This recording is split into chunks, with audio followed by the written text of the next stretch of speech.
Konnichiwa, what's up? Ngayong araw, samahan nyo kami pumunta tayo sa water park dito sa Japan. Let's go! Nung hinahanap namin yung entrance, napunta kami dito pero hindi pala yan yung entrance. Sarado yan. So, doon tayo sa kabila. Marami silang iba't ibang amenities dito kagaya ng archery range. Kung gusto mo mag-practice ng pana, pwede ka mag-register dyan. Nung bata ako, binilan ako ng parents ko ng bike pero naiinggit ako dun sa mga kaibigan ko kasi naka-scooter sila.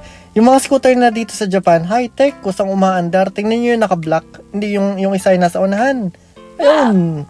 Mas okay na yan nasa semplang kaysa yung mga bata ngayon palagi lang nasa loob ng bahay nagko-computer at nagta-tablet. Minsan hindi lang bata, pati adult. Aray. So finally, nakarating na tayo sa entrance. Maluwag naman yung parking space nila. Yung unang napansin ko rito, talagang napapalibutan tong water park na to ng napakaraming puno. Swimming pool siya pero parang na rin siyang beach dahil dun sa mga punong nakapalibot sa kanya. Napakaraming mabibilhan ng pagkain dito, iba-iba, pwedeng snacks, pwedeng lunch, pwedeng dinner, so hindi ka mawawala ng pagpipilian. Napansin ko lang sa mga taong pumupunta dito, parang puro pamilya siya, wala siya yung mga nagde-date. Kaya kung mapapansin nyo, yung mga pool nila dito, nakadesign talaga siya para ma-enjoy ng mga bata. Meron din sila dito mga vending machine ng pagkain, merong pizza, french fries, yung mga western foods na gusto natin. Madalas sa mga water park na ganito, yung mga Japanese vending machines nila, merong mga English translation, so hindi kayo mahihirapan. So tara, try natin to.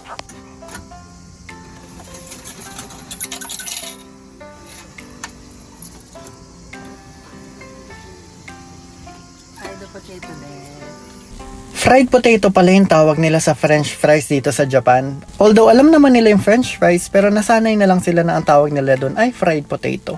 Yan, kain tayong takoyaki. Dito sa Japan, kahit saan makakabili ka ng takoyaki. Napakasarap talaga. So katabi lang ng vending machine itong mga food stalls na to. Dito mo i-redeem yung stub na nakuha mo galing doon sa vending machine. Pwede naman sila mag-install ng mga vending machine na automatic nandun yung pagkain mo, pero ina-ensure nila na yung pagkain ay safe at fresh.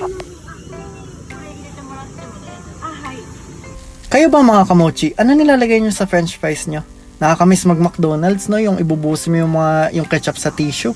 Etong kadate ko ngayon, addict sa ketchup. Tingnan nyo naman, isang potato fries niya. Grabe.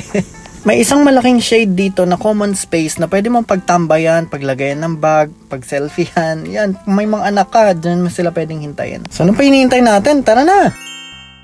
Magugulat ka sa tubig dito kasi kahit summer, parang sinet up nila yung tubig na maging warm. Pero bakit nga ba warm yung tubig dito? Di ko alam pero ang nakikita ko lang, ang daming bata dito. Tapos yung CR ang layo. Pero okay lang naman yung tubig, nakaka-relax. Ang parang pinakaayaw ko lang ay yung talagang babaw ng tubig nila. Kahit dito sa salbabidang umiikot-ikot, tas kusang kong umaandar, napakababaw din. Wala ka talagang makikita na malalim. Talagang para siya sa bata. Pero yung slide nila, nakaka-enjoy talaga yun. Ma-enjoy yun ng bata, ng matanda, may ngipin o wala. Hi, konnichiwa. Hindi ko talaga ma-justify yung baba nito. Hindi nakaka-enjoy para sa adult or sa mga nagde-date. So, trinay namin yung night pool kasi sabi ng co-teacher ko, enjoy daw yung lights. Okay naman, na-enjoy naman nung kadate ko kasi nakapag-post yun ng mga pictures at videos niya pang Instagram niya. So, nung pauwi na kami, trinay namin tong ice candy. Ang laki ng ice candy nila rito, as in. Magkano na ba ice candy sa Pinas ngayon? Mahal na rin siguro, no? Itong ice candy na to nasa mga 30 pesos to. So, ang flavor nito ay condensed milk. So, lasa talaga siyang condensed milk. Sabi nga ng misis ko, lasa daw Alaska. Ang laki mga kamochi, no? Parang hindi mo maubos yan ng isang upuan.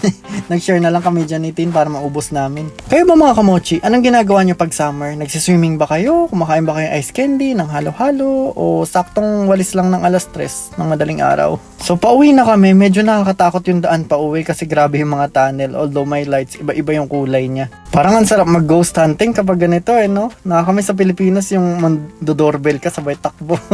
Kung nagustuhan nyo tong video na to, mag-like at subscribe kayo para masaya tayo lahat. Okay, bye-bye, mi kimochi!